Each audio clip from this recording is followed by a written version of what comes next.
እንኳን ደህና መጣችሁ። ይህ ተከታታይ ኢንትራንስ ኤግዛም ቮካብላሪ ወርዶችን የምንሰራበት በተደጋጋሚ የተጠየቁና ሴሌክትድ የሆኑ እጅግ በጣም ወሳኝ የሆኑ ቮካብላሪ ቃላቶችን የምንሰራበት እንዲሁም ደግሞ እያንዳንዱ ቮካብላሪ ወርድ ወይም ደግሞ የሴንቴንስ ኮምፕሌሽን እና የሰብስቲቱሽን ጥያቄዎችን የምንሰራበትን ስትራቴጂና ቴክኒክ የምናይበት ክፍል 58 ላይ ደርሰናል ማለት ነው። በዛሬ ክፍል እነዚህ 5 ጥያቄዎችን ለመስራት እንሞክራለን። እንግዲህ እዚህ ጋር እንደምታዩዋቸው ጥያቄዎቹ አረፍተ ነገሮቹ ያው ብላንክ ናቸው። ከነዚህ ከተሰጡት 4 ምርጫዎች ውስጥ ትክክለኛ ከትርጉም እንዲሁም ደግሞ ከሐሳቡ ጋር ከአረፍተ ነገሩ ሐሳብ ጋር ሊሄድ የሚችለውን መርጠን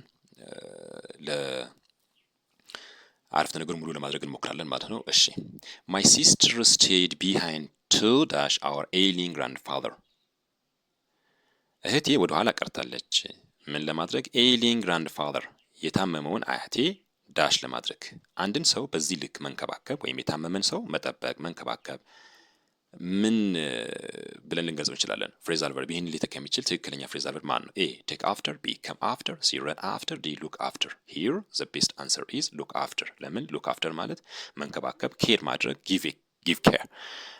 ህጻናትን ብዙ ጊዜ የታመመን ሰው መጠበቅ ወይም መንከባከብ ሉክ አፍተር እንላለን። ረን አፍተር ማለት እንግዲህ ከኋላ ተከትሎ መሮጥ እንደማን ነው። ከም አፍተር ማለት ከሰንበዲ በኋላ መምጣት ማለት ነው። ቴክ አፍተር ማለት ደግሞ ሪዘምብል ወይም መመሳሰል ማለት ነው። ምሳሌ ማይ ሲስተር ቴክስ አፍተር ሄር ማዘር እህቴ እናቷን ትመስላለች ለማለት በመልክ መመሳሰልን ቴክ አፍተር እንላለን። 38ኛ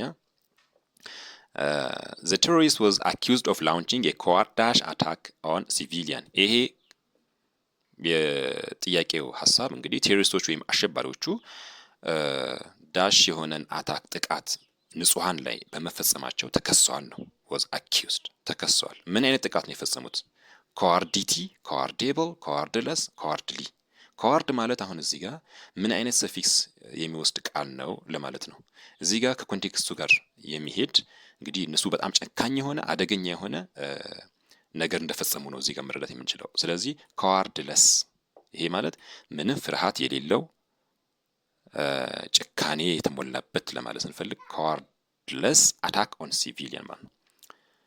አክቹአሊ ኮዋርዴብል ማለት ወይም ደግሞ ኮዋርድሊ ማለት ከሬጅ ማጣት ማለት ነው፣ ድፍረት ማጣት ማለት ነው። ነገር ግን እዚህ ጋር ያ አይደለም። በጣም አደጋ ተከሰሱ ማለት ነው፣ ጥቃት ፈጽመዋል። ምን አይነት ጥቃት? ጭካኔ የተሞላበት ጥቃት ፈጽመዋል። ሶ ኮዋርድለስ አታክ ኦን ሲቪሊያን። ጥያቄውን መረዳት፣ ሐሳቡን መረዳት፣ ከሐሳብ ጋር ሊሄድ የሚችለውን ቃል መምረጥ። 39ኛ our new manager is boring he puts me dash every time he chairs the meeting ቦሪንግ የሚለው ኪወርዳችን ነው። እዚህ ጋር ቦሪንግ ማለት በጣም አሰልቺ ነው ካልኩኝ ኢንተረስት የለኝም ማለት ነው። he put me dash every time he chairs the meeting ሚቲንግ በሚመራበት ሰዓት ሁሌም ምን ያደርገኛል? ኢንተረስት አጣለሁ ወይም ኢንተረስት እንዳይኖረኝ እሆናለሁ ማለት። so lose someone's interest means put off ነው። put down አንድ ነገር ማስቀመጥ ማለት ነው። put away ማስወገድ ነው። ፑት አፕ ማለት ሐሳብ ማንሳት እንደማለት ነው። ወይም ኮምፕሌን ተቃውሞ ማንሳት እንደማለት ነው። ፑት አፕ። 40ኛ ጥያቄ I'm sorry I couldn't come I was dash marking the papers I'm sorry ይቅርታ I couldn't come እኔ መምጣት አልችልም። ለምን? I was dash marking ፔፐሮቹን ወይም ደግሞ እንትኖችን የሆኑ ወረቀቶችን ወይም አሳይመንቶችን እያረምኩኝ ምን ሆንኩኝ? በጣም ቢዚ ሆኛለሁ የሚል ኮንቴክስት አለን እዚህ ጋር። በጣም ቢዚ ሆኛለሁ። ስለዚህ አንድ ሰው በጣም ቢዚ ሆኛለሁ ሰዓት የለኝም ለማለት put down, caught up, tied up and able I couldn't come በመምጣት አልችልም። I was ምን ሆኛለሁኝ? በጣም tied up ሆኛለሁ እንላለን። tied up ማለት ተወጥሬያለሁ፣ በስራ ተወጥሬያለሁ፣ በጣም ሰዓት የለኝም ለማለት I'm tied up እንላለን። ኮት አፕ ከሆነ በሆነ ስብሰባ ውስጥ ነኝ መውጣት አልችልም ለማለት ነው። የሆነ ስብሰባ ውስጥ የሆነ ስራ እየሰራሁኝ ቢዚ መሆን ሳይሆን በሆነ ጉዳይ ወይም ፕሮግራም ውስጥ ነኝና ሌላን ስራ መስራት አልችልም ለማለት ነው። ነገር ግን እዚህ ጋር ማርኪንግ ፔፐርስ የሚለው ተሰጥቶናል። ስራ እየሰራሁ ነው። ሰው ስራ እየሰራ ስለሆነ ታይድ አፕ የሚለው ትክክለኛ መልስ ይሆናል። 41ኛ she stayed behind to dash her ailing mother ኦኬ ይሄ በስተቱ የተደገመው 37ኛ ጥያቄ ላይ ሰርተነዋል። ቀጣይ ክፍል ላይ መሰል ጥያቄዎችን የምናብራራበት ይሆናል። ማንኛውም ግልጽ ያልሆነ ነገር ላይ ካለ ኮመንት ሴክሽን ላይ አስቀምጡልኝ። ሌሎች ማስተያየቶች ካሉ ታንክ ዩ ቬሪ ማች ሃቭ ኤ ናይስ ታይም